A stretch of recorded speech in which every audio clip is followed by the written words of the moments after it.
Doncs sí, entrem de ple en la secció de llibres. Jordi Coromines, benvingut.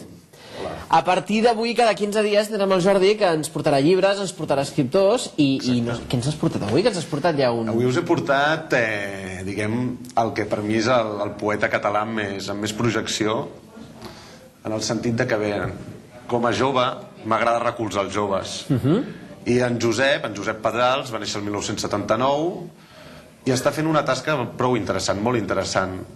Prova, i ho fa de fet, de difondre l'oralitat de la poesia, apropant-la a un públic més ampli. Ha publicat diversos llibres, entre els que podíem destacar Escola Italiana, publicat l'any 2003, edició 62, i també ha sigut codirector d'una obra de teatre, es diu Juan Babà, que es va estrenar aquest any amb prou d'èxit, no? Sí, vam tenir ple tots els dies. Al Mercat de les Flors. Molt bé.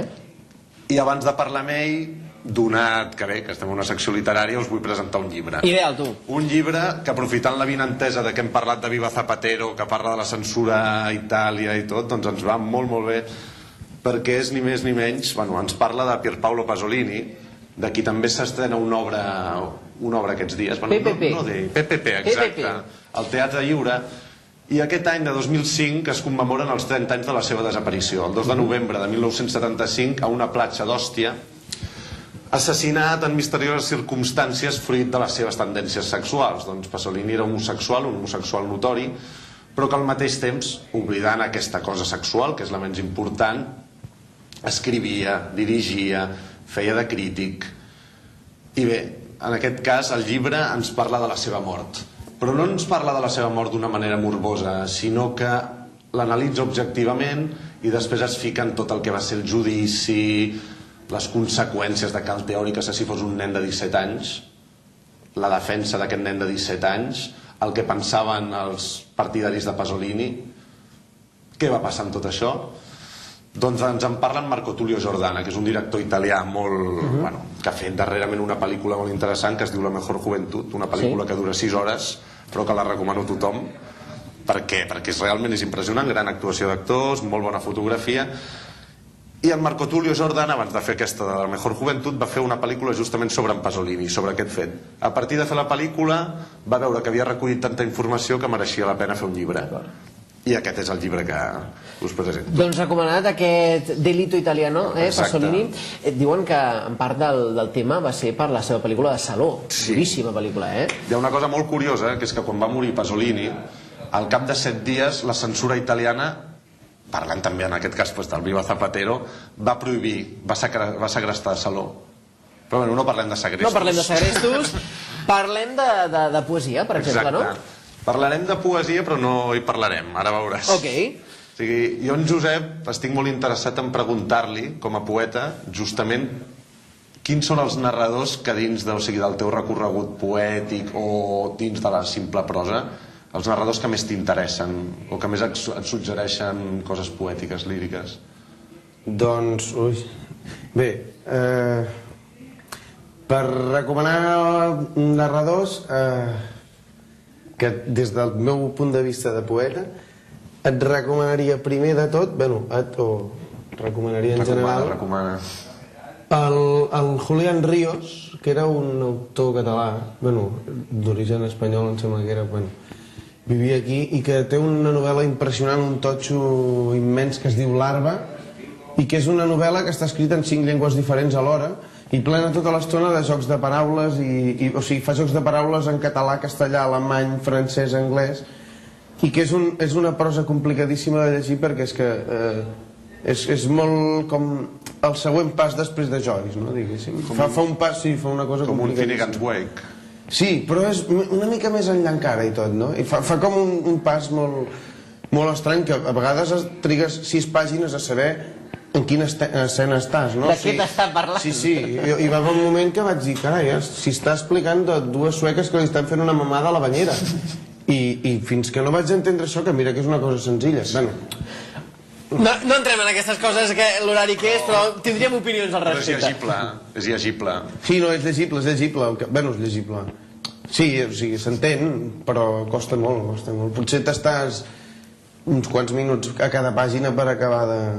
Però és per assaborir-lo constantment. A més, et porta tota l'estona, fa unes notes referencials al final de tot el llibre, I de fet hi ha una altra novel·la al final del llibre, diguéssim, que va donant les pistes per guiar-te en tot l'altre merder de llenguatge, no?